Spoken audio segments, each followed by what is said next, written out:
For 40 years, I lived with a locked freezer in my house, and when I finally opened it, I discovered I had spent my entire life knitting for my husband's mistress's son. My name is Louise. I'm 76 years old. I was born here in rural Tennessee, in a small town where everybody knows everybody. You know? I spent my whole life here, raised my daughter here, buried my husband here. And it's right here that I'm going to tell you the most painful story of my life. A story I kept locked in my chest for 40 years, just like that freezer stayed locked in the back room of my house. Before I start telling you everything properly, I wanted to ask you folks who are watching me now for a little favor. If you can, please click that like button on this video. Subscribe to the Grandma's Diary channel because I have so much more to tell, so many life stories that might help someone. And tell me in the comments where you're watching from. It makes me so happy to know there are people from all over America listening to me. That gives me strength to keep telling these stories that hurt so much, but need to be told. Well, let's go. I need to go back in time for you to understand everything properly. I need to go back to 1967. I was 18 years old. I was a skinny girl with long braids who helped my mother take care of my 5 younger siblings. Back then, a poor girl from the countryside didn't have many choices in life, you know? We grew up helping at home, learning to cook, wash, iron, sew. My mother taught me how to knit when I was 10 years old. She said that a woman who knew how to knit would never go hungry because she'd always have a way to earn some money. And she was right, but she never imagined that this gift she gave me would be used in such a cruel way. It was in March 1967 that I met Hamilton. He was a mechanic, worked at a garage in the neighboring town, was 21 years old. He was tall, dark-skinned, a man of few words. My father knew his father from back in the day when they worked together on a farm. One day, my father came home and said, "Louise, you're going to marry Gerald's son. He's a hard worker, has a trade. He'll take good care of you." Simple as that. Back then, that's how things worked. Father decided, daughter obeyed. I barely knew Hamilton. We saw each other maybe 3 times before the wedding. He would come to my house, sit in the living room, talk with my father while I served coffee. He barely looked at me. I was afraid of him, to tell the truth. He was very serious, very closed off. But I couldn't say no. An 18-year-old girl didn't say no to her father back then. We got married in July 1967. It was a simple church wedding. I wore a white dress that my mother sewed. Hamilton wore a borrowed suit. There was a small party at my parents' house with cake, soda, some snacks. And in the evening, Hamilton took me to the little house he had rented in the town where he worked. I remember I cried all night. I cried missing my mother, my siblings, my home. I cried scared of what my life would be from then on. Hamilton didn't comfort me. He slept with his back to me, without saying a word. The first years of marriage were difficult. Hamilton worked all day at the garage, came home late, tired, dirty with grease, barely talked to me, had dinner, took a shower, and went to sleep. On weekends, he went out with friends to play cards, drink a beer. I stayed home alone. I didn't know anyone in that town. I had no friends, no family nearby. It was just me, the house, and silence. I started knitting to pass the time. I made tablecloths, dish towels, things like that. A neighbor saw and ordered a blanket for her daughter who was getting married. Then another person ordered a baby sweater, and that's how I started getting clients. The money I earned from knitting helped with household expenses. Hamilton never complained about that. Actually, he even liked it, because that way I stayed quiet, busy, and didn't bother him. In 1972, I got pregnant. It was the only time I saw Hamilton show any emotion. He was happy. It wasn't that obvious happiness, but you could tell he wanted that child. Our daughter was born in January 1973. We named her Teresa. She was tiny, red-headed like my mother, with little green eyes that sparkled. When Teresa was born, I thought things would get better between Hamilton and me. I thought we would get closer, that he would be more affectionate, but it wasn't like that. He continued the same way. He worked, came home, had dinner, slept. On weekends he went out. The difference was that now I had Teresa to keep me company, and I clung to that girl like she was my lifeline. I put all the love I had inside me into that child. The years passed. Teresa grew up. I continued knitting. Orders increased. I was already known in town as the knitting lady. People came to my house, ordered pieces, I made them, delivered them, got paid. That's how I spent my days, knitting and taking care of my daughter. Hamilton continued being the same closed-off, distant man of few words. But I got used to it. I learned to live with that silence. I learned not to expect affection from him. I learned not to expect anything. Actually, I had Teresa. I had my knitting. I had my routine. And I thought that's what marriage was. I thought all married women lived like this, in silence, in loneliness, doing what had to be done. It was in 1985 that everything changed. Or rather, it was in 1985 that the part of the story began that only ended now, 40 years later. It was a Saturday morning. I remember it was October because it was starting to get hot. I was in the backyard hanging clothes on the line when I heard a truck noise in front of the house. I went to see what it was. There was an old pickup truck parked on the street, and Hamilton was there talking to a man. The two were unloading something big covered with a tarp. Hamilton saw me at the door and shouted, "Louise, open the gate so I can bring something in." I opened the gate. The two men carried that heavy thing, went through the living room, went to the back room. It was a small room we used to store old junk, tools, things like that. When they removed the tarp, I saw what it was. A freezer. One of those horizontal freezers, big, white, but this one was old, rusted on the sides, with the lid dented in one corner. Hamilton paid the man. He left. I stood there, looking at that freezer. Hamilton plugged it into the outlet. The motor started humming, that loud, continuous noise.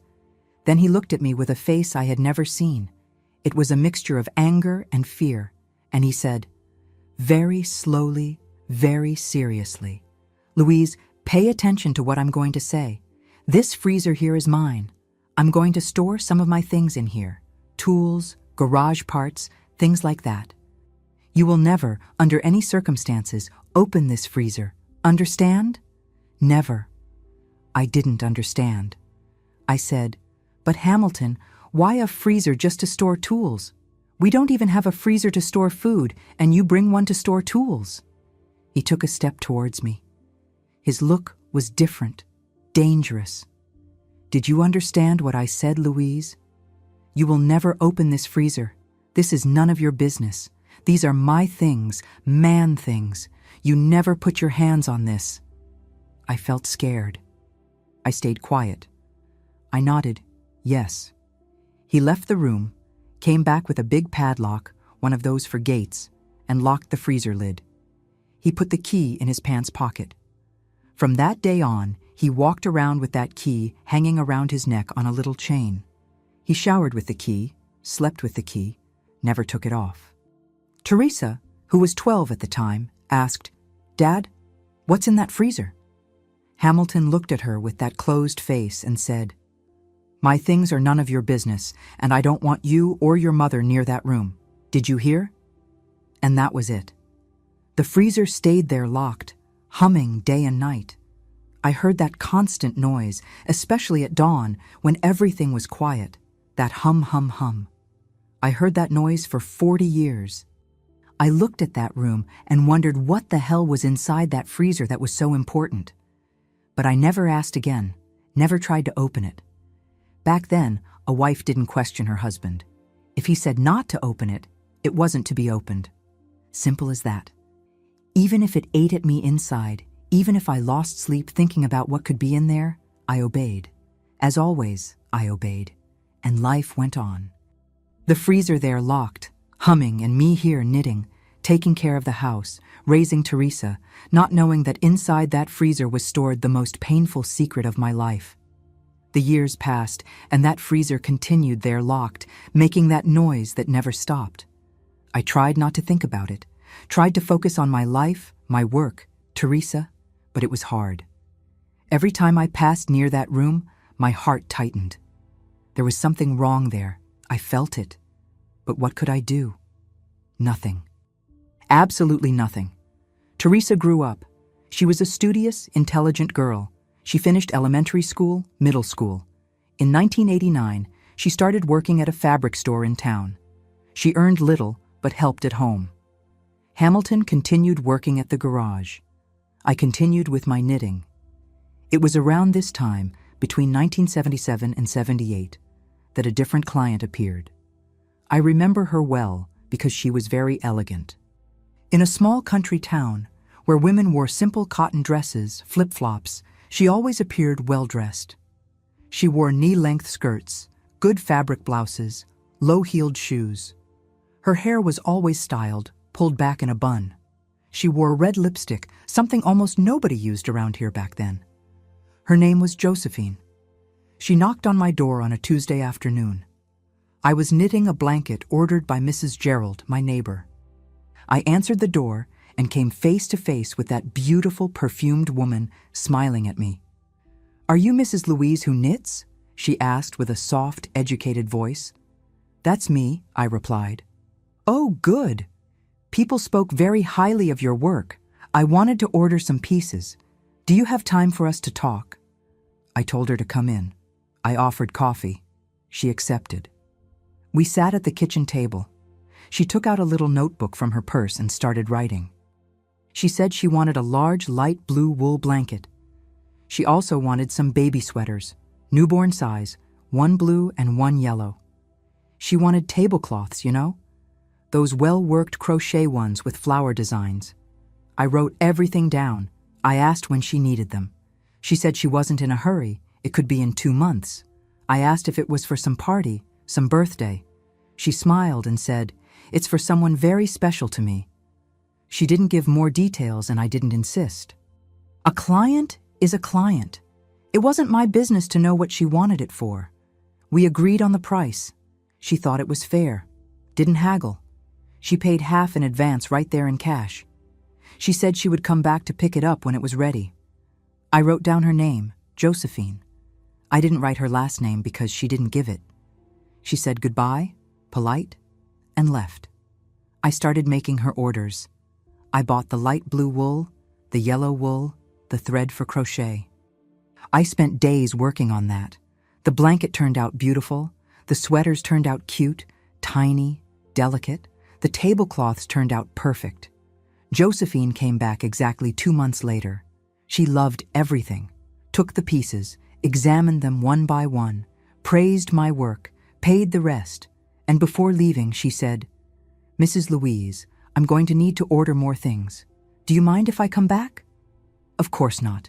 Come back whenever you need," I replied. And she came back. She came back many times. For years, Josephine was my most constant client. She ordered all kinds of things: blankets, sweaters, baby booties, caps, mittens, everything always in baby colors: blue, yellow, pink, light green. I thought it was strange that she ordered so many baby things, but I thought maybe she resold them or had many godchildren or whatever. It wasn't my business. What caught my attention most was that she always asked me to embroider initials on the pieces, specific letters. I remember once she ordered a navy blue sweater and asked me to embroider J on the pocket. Another time she ordered a white blanket and asked for J+H embroidered in the corner inside a heart. I embroidered without asking anything, did my work properly. She paid well, always advanced part of the money, never was late to pick up. She was the dream client of any seamstress, but there was something strange. Every time she came to my house, she seemed hurried, didn't stay long, didn't accept coffee, didn't talk about her life. Everything was very quick. She arrived, picked up the order or placed a new order, paid, and left. And she always looked around before entering, as if she was afraid of someone seeing her here. Once I offered, "If you prefer, I can deliver the orders to your house. It's no trouble at all." She got a bit embarrassed and said, "No need, Mrs. Louise. I prefer to come pick them up here. It's easier for me." I thought that was strange, but I didn't insist. Everyone has their quirks, their ways. Josephine was my client for years, from 1977 to about 1984, 7 years of constant orders. I made so many things for her I lost count. I must have made 50, 60 pieces over those years, maybe more. The money she paid me helped a lot at home. I could buy better clothes for Teresa, could do better grocery shopping, could save a little money for emergencies. Hamilton never asked where that extra money came from. He knew I knitted, knew I had clients. It was all the same to him. There was one order I'll never forget. It was in 1983. Josephine arrived here on a winter afternoon. It was cold, I remember well. She came in all bundled up with a gray wool coat. She sat in my living room and said she wanted a special piece. Mrs. Louise, I need a baby sweater, but it has to be perfect, the best you've ever made. It can be baby blue with white buttons, and I want you to embroider a name on the chest, very carefully done. What name, Mrs. Josephine? I asked. She looked me in the eyes and said, Hamilton Jr. I froze. Hamilton, my husband's name. I thought that was the biggest coincidence in the world. I said, how curious. My husband's name is Hamilton. She gave a small smile, somewhat embarrassed, and said, it's a nice name, isn't it? It's not very common. Not really, I agreed. She paid in advance, as always, said it was urgent, that she needed it in 3 weeks. I promised I would do it. I spent days making that sweater. I bought the softest blue wool in the store. I chose little white pearl buttons. I made it stitch by stitch with all the care in the world. I embroidered the name Hamilton Jr. with white thread in cursive letters, very delicate. It turned out beautiful. It was one of the most beautiful pieces I ever made in my life.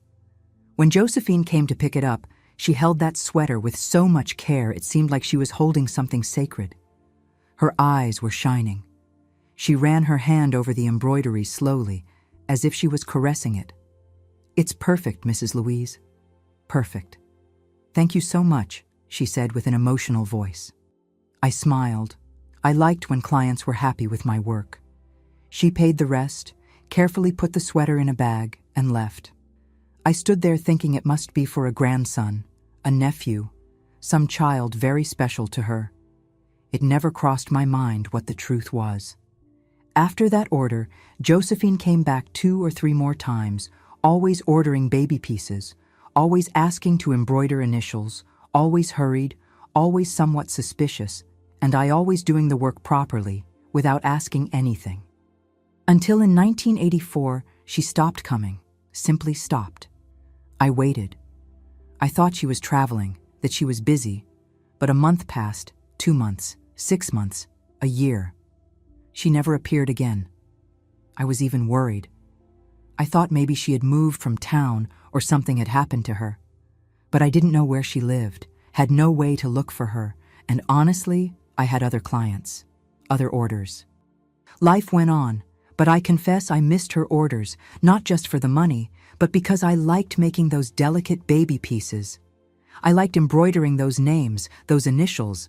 There was something special about it. I put care into those works, more care than I put into other orders. I can't explain why. Maybe because I knew those pieces were for someone very loved. I felt that, and now, looking back, I understand why. During all those years, from 1977 to 84, I was knitting for my husband's other family. I was making blankets, sweaters, tablecloths, booties for the son he had with his mistress. I was embroidering his name, embroidering initials that represented his love for another woman. My hands worked, my fingers wove, my needle went in and out of the wool, creating perfect stitches. And I didn't even suspect that each of those stitches was a lie. Each piece I made was a betrayal. Hamilton knew. Of course he knew. He must have been orchestrating all of that. He must have asked Josephine to come here, pretend she was just any client, order things. He used my work, my gift, my skill to support his lie, to dress his son, the son he had with another woman. And the worst of all is that he made me charge for it. I charged her. I received the money that probably came from his own pocket. He was paying me to knit for his betrayal's son. What kind of man does something like that? What kind of heart can be so cruel? But at the time, I didn't know anything. I was just an innocent, hard-working woman who did her knitting every day trying to help with household expenses. A woman who woke up early, made coffee, took care of her daughter, washed clothes, ironed, cooked, and in her spare time picked up the needle and wool and knitted. I knitted for clients I barely knew. I knitted because that's what I knew how to do. I remember one night, it must have been in 1982, I was knitting a blue blanket for Josephine. It was late. Everyone was already asleep. Hamilton, Teresa, only me awake in the living room with the dim light of the lamp doing my work. And from the back room came that constant noise of the freezer. Hum hum, that motor that never stopped. I looked toward the hallway, toward that room, and thought, what could be in there? Why won't he let me open it? And 1,000 possibilities went through my head. I thought it could be hidden money. I thought it could be something stolen. I thought it could be weapons, drugs, who knows? But never did it cross my mind that inside that freezer were stored the proofs of his betrayal, the proofs of a double life he had been living for years. I went back to knitting. My fingers moved automatically, knit stitch, purl stitch, knit stitch, purl stitch, and that blanket grew in my hands, light blue, soft, warm, made with all the care in the world, made for the son I didn't know existed. Life went by slowly, the way life goes by in the countryside. The days were all the same. I woke up early, made coffee, took care of the house, did my knitting. Hamilton continued working at the garage. Teresa grew up, got a boyfriend, a good boy named Vincent. They dated for 3 years and got married in 1992. It was a beautiful wedding, simple, but beautiful. She went to live with him in a little house on the other side of town. I was left alone with Hamilton. Just the two of us in that house that suddenly seemed huge and empty. Teresa always managed to visit me 2-3 times a week. She knew I was alone all day, but still the loneliness weighed on me. I spent hours and hours without exchanging a word with anyone. Hamilton came home from work later and later, sometimes only around 8-9 o'clock at night. He had dinner and went to sleep. He didn't even ask how my day had been. I continued with my knitting. Orders decreased over time.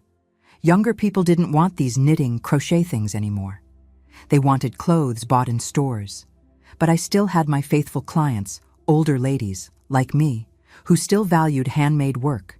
Josephine never appeared again. I thought about her from time to time. Had she moved? Had she died? There was no way to know. She had been just another client who passed through my life. The 2000s arrived. We entered the new millennium. I was already 51 years old. Hamilton was 54. He started having health problems, high blood pressure, cholesterol. The doctor told him to diet, stop eating fatty meat, stop drinking. He didn't obey much. He continued eating bacon, ribs, drinking his little beer on weekends. In 2005, he had his first stroke. It was mild, thank God. His mouth was a bit crooked for a few days, but he recovered well. He had to take medicine every day. I was the one who controlled his medicines, separated them properly, gave them at the right times. He complained, said I was annoying, but he took them. Even sick, he didn't stop working. He continued going to the garage every day and continued going out on weekends. I asked where he was going. He said he was going to a friend's house, or that he was going to solve something, or that he was going to see about a job. He never gave details, and I didn't insist anymore. I had given up trying to understand that man. I had given up expecting affection, attention, conversation. We lived together, but separate. Two strangers under the same roof. The freezer continued there in the back room, always on, always humming. 40 years already. I had gotten used to that noise. It became part of the house. When there was some power problem and the freezer stopped, I even found the silence strange. Teresa had 2 children. My grandchildren, Julio and Marcela. I helped take care of them when they were little. I knitted for them, sweaters, blankets, caps. It was a joy to have those children at home. They filled the house with life, noise, laughter. When they left, the silence returned and weighed even more. Hamilton was getting old. His hair turned all white, his back began to curve. He limped on one leg because of a knee problem. He had 2 more small strokes in 2011 and 2015. Each stroke left him a little worse. His speech became more slurred. His memory started failing. There were times he called me by another name. He called me Josephine. The first time that happened, I froze. It was on a Sunday morning in 2016. I was making coffee and he came into the kitchen, still groggy from sleep, and said, "Josephine, give me a glass of water." I turned to him and said, "Hamilton, I'm Louise, your wife. Josephine, who's that?" He blinked confused and said, "Oh, excuse me, I was dreaming. I don't know why I said that name." But I knew it hadn't been a dream. That name had come too naturally from his mouth, as if he was used to calling someone by that name. Josephine, the knitting client who disappeared. Could it be the same person? It couldn't be a coincidence, could it? It could. But what would my husband have to do with a client of mine from 20, 30 years ago? I kept that in my head for days, but didn't ask him anything. There was no point in asking. He would deny it, say I was going crazy, that I was making things up. Hamilton got worse. In 2023, he had to stop working. He couldn't anymore. He got too tired. He started staying home all day. He sat on the porch chair, looked at the street. Sometimes he slept right there. I took care of him, gave him medicine, made food, helped him shower when he couldn't do it alone. I didn't feel love for him. I won't lie. That feeling had died a long time ago, but I took care of him because it was my duty, because we had married, because it was the right thing to do. It was on October 23rd, 2025 that everything changed, less than a month ago. It seems like a lifetime ago. It was a Monday. I had just finished washing the lunch dishes. Hamilton was sitting in the living room chair, watching television. Suddenly, I heard a strange noise, a moan. I went to see what it was. Hamilton was on the floor, eyes rolled back, mouth drooling. Another stroke. I screamed for help. Jeremiah, my neighbor, heard and came running. He called the ambulance. They took Hamilton to the hospital.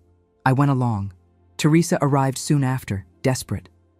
The doctors did everything, but the stroke had been very strong, very serious. It affected his whole brain. Hamilton went into a coma. He was connected to machines with all those tubes. Teresa cried nonstop. I stayed there holding his hand, looking at that man who had spent his whole life by my side, but whom I had never really known. He died 3 days later, on October 26th, at 6 in the morning. I was there. I saw when the doctor turned off the machines. I saw when his chest stopped going up and down. I saw when he left. I didn't cry. I know it seems strange, but I didn't cry. I think I had already cried everything I had to cry over those 58 years of marriage. I had no more tears. The funeral was the next day. A lot of people came, colleagues from the garage, neighbors, distant relatives, everyone saying he was a hard-working, honest, good man. I listened to that and thought, you didn't know the Hamilton I knew. You didn't live with his silence, his coldness, his secrets. After the funeral came the wake at my house, as is customary here. People brought food, coffee, cake. They stayed late talking, remembering stories. I just wanted everyone to leave. I wanted to be alone. I wanted silence. When finally everyone left, it was almost midnight. Teresa wanted to stay with me, but I said I didn't need it, that I was fine. She went to her house. I was left alone. I walked through the empty house. I looked at the chair where Hamilton sat, at the bed where he slept, at his clothes hanging in the closet, and I felt something strange. It wasn't sadness, it was relief, an enormous relief to finally be free of that man. And then my eyes went to the hallway, to the back room, to that place forbidden for 40 years. 40 years. I walked there slowly, my heart beating hard. I opened the room door. The light bulb had burned out. I turned on my phone flashlight, and there it was, The freezer, still on, still humming. The padlock key had been buried with Hamilton, hanging around his neck inside the coffin. I looked at that freezer and thought, what are you hiding? What did this man keep here all these years? I went back to the living room, picked up the phone, called Teresa. It was almost 1 a.m, but I didn't care. Daughter, can you come here now? I asked. Mom, did something happen? Are you okay? She asked, worried. I am, but I need you here. I need you to come and bring Vincent and a tool to cut the padlock. There was silence on the other end of the line. Then she said, are you going to open the freezer? Yes. After 40 years, I'm going to find out what your father was hiding from me. Half an hour later, Teresa and Vincent arrived. She hugged me, asked if I was sure. I said yes, that I needed to know, that I deserved to know. We went, the three of us, to the back room. Vincent had brought a big tool, proper for cutting metal. He positioned it on the padlock ring, looked at me. Mrs. Louise, are you sure? I took a deep breath. 40 years. 40 years I waited for this moment without knowing I was waiting. Cut it, I said. He applied force. The metal creaked once, twice. On the third time, the padlock broke in half and fell to the floor with a dry noise. Teresa held my hand. She was trembling. Or was I trembling? I don't know. I approached the freezer, put my hands on the lid. That lid that had been closed for 40 years. That lid that kept the secrets of a man who never truly loved me. I lifted it, and what I saw inside changed everything, destroyed everything, explained everything. The first thing I saw were plastic bags, those thick, transparent bags that we used to store things in the freezer back then. There were many stacked on top of each other, organized carefully. The cold that came from inside the freezer hit my face. 40 years on, 40 years freezing whatever was in there. I reached out, trembling. I took the first plastic bag. It was light. There was something soft inside. I opened it slowly, and when I saw what it was, my legs almost failed. It was knitting. It was a light blue baby blanket, one of those I used to make. The stitch was perfect. I recognized it immediately. It was my work, my hand, my knitting. Mom, what is this? Teresa asked, approaching. I couldn't answer. I took another plastic bag, opened it. It was a yellow baby sweater, also made by me, also perfect. The little buttons were still shining as if they were new. I took another and another and another. Each bag I opened had a knitted piece. Blankets, sweaters, booties, tablecloths, caps, mittens, everything handmade, everything made by me. I recognized every stitch, every detail. They were my works that I had made decades ago. Mom, I don't understand why Dad kept your knitting in the freezer, Teresa asked, confused. I took a navy blue sweater, turned it to see better, and then I saw. Embroidered on the pocket with white thread in cursive letters, it said, J. My heart stopped. I took a white blanket that was underneath. In the corner, embroidered inside a heart, was J+H. My hands started trembling uncontrollably. I knew those embroideries. I had made them myself. I had embroidered those initials. I had embroidered those names. They were Josephine's orders, the client who disappeared. Mom, what do these letters mean? Vincent asked. I didn't answer. I continued taking plastic bags out of the freezer. There were so many, so many. There must have been 50, 60 pieces in there, maybe more. All the orders I had made for Josephine over those 7 years were there. All of them. She had never taken anything away. Or she had taken them and returned them, or they had never been for her from the beginning. At the bottom of the freezer, under all the knitting bags, there was a shoebox, old, faded. I took it with both hands. It was heavy. I removed the lid. Inside were photographs, many photographs, all old, those developed on photographic paper with white borders. I took the first photo. It was Hamilton, younger. He must have been in his early 30s. He was smiling, smiling. I almost didn't recognize him smiling like that. I never saw Hamilton smile like that at me. Next to him was a woman, beautiful, elegant, hair pulled back in a bun, red lipstick. It was Josephine. They were embracing. His hand was on her waist. She was leaning against him, happy. I turned the photo over. On the back, written in blue pen, it said, "Me and my love, 1970." 1970. 3 years after I married Hamilton, I took another photo. Hamilton and Josephine again, this time at a barbecue. There were other people in the photo, but the two of them were together, side by side. She was pregnant. Her belly was already big. On the back of the photo it said, "Barbecue at Joe's house, 1973." 1973. The same year my daughter was born, I took another photo. Hamilton holding a baby, a tiny boy wrapped in a blue blanket. Hamilton looked at that baby with a love I never ever saw him show for anyone. Not for Teresa, not for me. On the back of the photo, "My son, my pride." 1973. I started trembling so much that Teresa had to hold my arm. "Mom, sit down. You need to sit down." But I couldn't sit. I couldn't stop. I continued looking at the photos, one after another. Hamilton with Josephine at parties. Hamilton with the boy in his lap. Hamilton teaching the boy to walk. Hamilton at the boy's birthday. Hamilton, Josephine, and the boy at a park. Hamilton giving the boy a bath. Hamilton hugging Josephine and the boy sleeping between them. A family. They were a family. And in all the photos, in all of them, without exception, Hamilton was smiling, happy, in love, present. It was a Hamilton I didn't know, a Hamilton who never existed for me. I continued searching in the box. Under the photos, there were documents. I took the first one. It was a birth certificate. I read the name, Hamilton Fernandez Jr., born April 15, 1973. Father, Hamilton Fernandez. Mother, Josephine Aparecida Santos. My husband had another son, a son 2 months younger than my Teresa, a son he had with another woman, a son he registered, a son he claimed. I took another document. It was a rent receipt in the name of Hamilton Fernandez. The address was of a house in the neighboring town.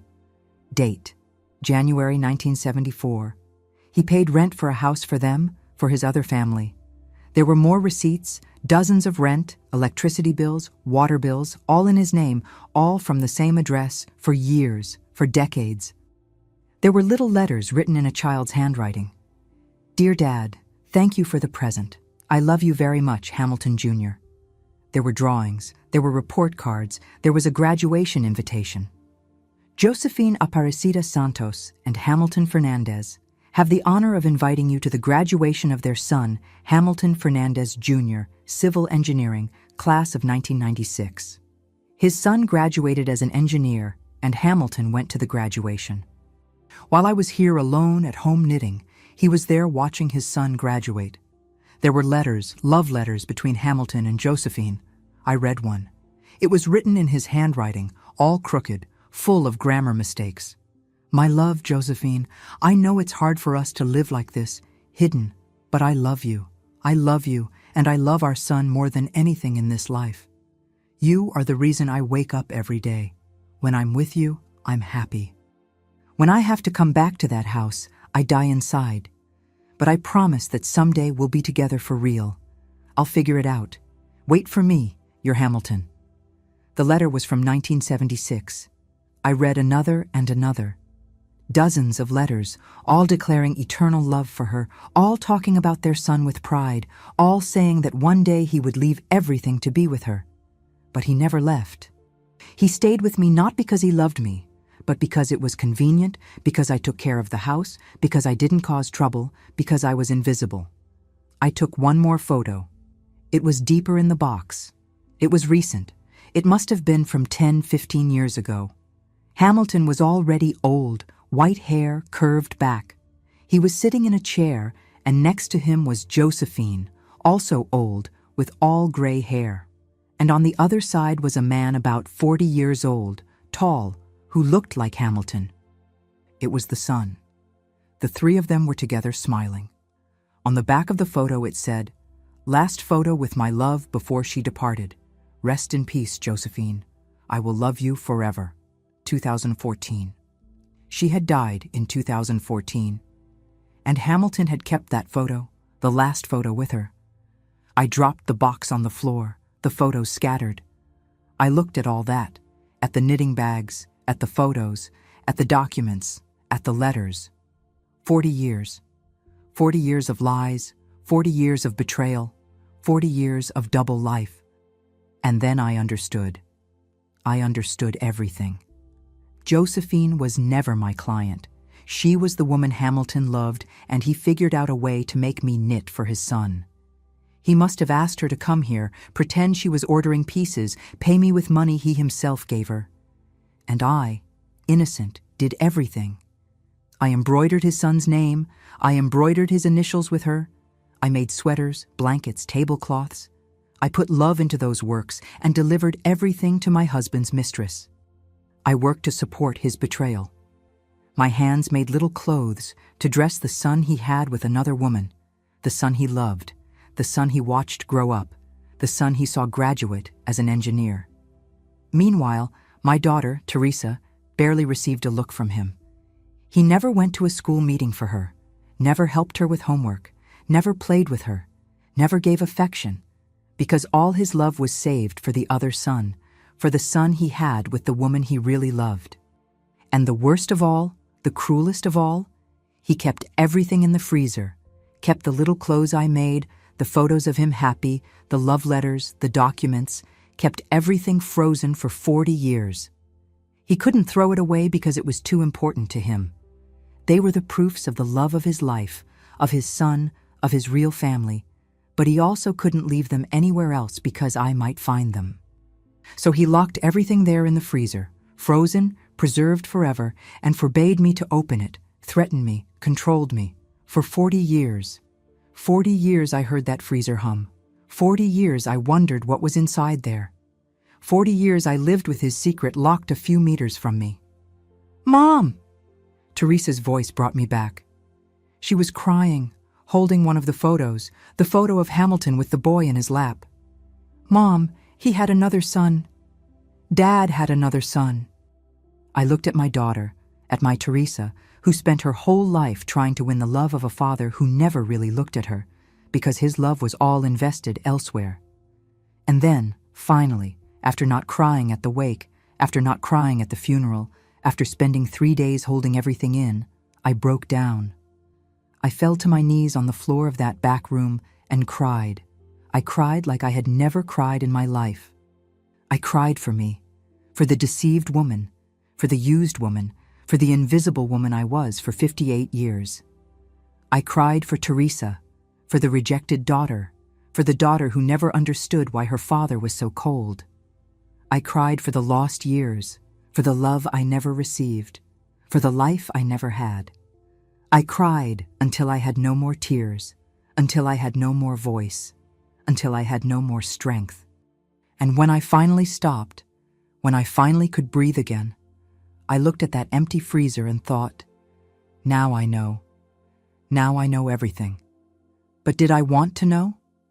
I spent 3 days without leaving that back room. Teresa tried to convince me to go to the bedroom, to rest, to eat something, but I couldn't move from there. I stayed sitting on the floor, surrounded by those plastic bags full of knitting, surrounded by those photos, those letters, those documents, surrounded by the truth I had spent my whole life without knowing. I took each knitted piece, one by one, examined every stitch, every embroidery. I remembered when I had made that. I remembered Josephine arriving at my house, smiling, polite, ordering. I remembered her paying. I remembered her leaving, hurried, looking around. Now everything made sense. She was afraid of being seen. She was afraid someone would suspect. It must have hurt her too. It must have hurt having to go to the house of the wife of the man she loved, pretend to be just any client, take the little clothes that were for her son. Or maybe it didn't hurt. Maybe she thought it was funny. Maybe she and Hamilton laughed about it afterward. Imagine, I made Louise knit for our son without her knowing. Maybe it was a joke between them, a fun secret, a cruelty disguised as cleverness. I'll never know. Josephine died in 2014. Hamilton died now. They took their secrets to the grave. They only left the evidence behind. The evidence that was here frozen waiting for me. On the third day, I finally got up. I gathered all the photos, all the documents, all the letters, put everything back in the shoebox. I took that box, left the room, crossed the house, went to the backyard. Teresa came after me. "Mom, what are you going to do?" I didn't answer. I took an old can we used to burn trash. I put it on the ground. I opened the box. I took the first photo. Hamilton smiling with Josephine. I looked at that image, at that happy man I never knew. I lit a match. I touched it to the photo. It caught fire quickly. I saw his face melt, turn black, turn to ash. I threw it in the can, took another photo, burned another. I burned them one by one, all the photos of him happy, him with her, him with his son. They all turned to smoke, turned to ash, turned to nothing. I burned the letters, all of them. I saw his words of love for her turn to dust. I saw his promises to be together turn to smoke. I burned the documents, the receipts, the bills, the proof that he supported another house, another family, another life. I burned everything except one thing, one photo. The photo of the baby, that little boy wrapped in the blue blanket, Hamilton Jr., with the navy blue sweater I had made with the HJ embroidered on the pocket. This photo I kept, I don't know why. Maybe because that baby wasn't guilty of anything. Maybe because, despite everything, he was an innocent child. Maybe because that sweater had been made by my hands, with my care, even without me knowing who it was really for. When I finished burning everything, Teresa approached me. She had cried so much in those 3 days that her eyes were swollen, red. "Mom, what do we do now? Do we look for this man, this Hamilton Jr.?" I looked at my daughter, my Teresa, who spent her whole childhood trying to get the attention of a father who never really looked at her. A father who kept all his love locked in a freezer. All his love reserved for another son. "Yes," I said, "we look for him. He deserves to know the truth, just like we deserve to." It took 2 weeks for us to find him. Teresa asked for help from a cousin of hers who works with computers, internet things. He managed to find the full name, the address. Hamilton Fernandez Jr. lived in the state capital. He was a civil engineer, as it said on the diploma, married, had 2 children. I wrote a letter, told who I was, told what I had discovered, sent the photo of him as a baby and the sweater, that navy blue sweater with the HJ embroidered that had been kept in the freezer all those years. 3 days later, he called me. His voice was deep, trembling. He said he didn't know that his father was married. His mother, Josephine, always said they were separated, that his father had another family, yes, but it was a family from before, from a marriage that didn't work out. She never said that Hamilton was married at the same time, never said that he had another daughter the same age. He cried on the phone, said he felt deceived, betrayed, that the image he had of his father had crumbled. He asked if he could come see me. I said yes. He came the following Saturday, arrived by car early in the morning. He was a tall, strong man, with glasses, looked like Hamilton, but had his mother's smile. That smile I remembered from Josephine when she came to order knitting. We sat in the living room, me, him, Teresa. It was strange, very strange. We were half-siblings, but had never seen each other before, had never known about each other. He held the navy blue sweater in his hands, ran his fingers over the embroidery. "Did you make this?" he asked. "I did, in 1983. Your mother ordered it, but I didn't know she was really your mother. I thought she was just another client." He looked at me with his eyes full of tears. "You embroidered my name without knowing it was for me." I did. I embroidered it with all the care in the world because that's how I did my work, with love, even without knowing who it was for. He started crying. And so did I. And Teresa, too. The 3 of us there crying together, crying for the lies, for the separated lives, for the father who was never honest with anyone. We talked for hours. He told me about his life. He said his father visited every week, that he spent weekends with him and his mother, that he went to all his soccer games when he was a child, to all the parties, to all the school meetings, that he taught him to ride a bicycle, that he helped him study for college entrance exams, that he cried with pride when he graduated as an engineer. And while he talked, I saw Teresa next to him listening to all that, listening about a present, caring, loving father, a father she never had. The same man. Two completely different lives. When Hamilton Jr. left, it was already getting dark. He hugged me before leaving. He said he was very, very sorry, that he would have liked to have known us before, that he would have liked things to have been different. I said it wasn't his fault, that he had nothing to do with his father's choices. After he left, Teresa and I sat on the porch in silence, looking at the empty street, until she spoke very quietly. "Mom, why did Dad love him and not love us?" I held her hand. That hand I had held so many times when she was little. "I don't know, my daughter. I think we'll never know what went through his head. But I know one thing. The love he didn't give you, I gave double. And you grew up strong, hardworking, honest. You're a wonderful woman. And that wasn't because of him. It was despite him." She leaned her head on my shoulder, and we stayed like that, embracing until night fell completely. In the following days, I made a decision. I donated all the knitting that was in the freezer, all those pieces I had made so many years ago. I donated them to a daycare here in town for poor children who needed them. Those blankets, those sweaters, those tablecloths would finally serve for something good. They would warm real children. They would be useful. And the freezer, that cursed freezer that stayed locked for 40 years keeping secrets, 40 years humming in my house, I had Vincent take it away, donate it, throw it away. It didn't matter. I didn't want to see that anymore, didn't want to hear that noise anymore. I didn't want anything that reminded me of Hamilton and his lies. When the freezer left the house, when the back room was empty, I felt something I had never felt before. Lightness, as if an enormous weight had been lifted from my back, as if I could finally breathe properly after 58 years holding my breath. Today, 1 month after all this, I'm here sitting in my usual chair with my knitting needles in my hand, making a blanket. But this time it's different. This time I'm making it for me, to keep me warm on cold nights, to keep me company, to occupy my hands with something that's only mine. I forgave. I didn't forgive Hamilton. I think I'll never forgive what he did to me, what he did to Teresa, the lies, the coldness, the stolen years. But I forgave myself for being naive, for not suspecting, for accepting that cold marriage for so long.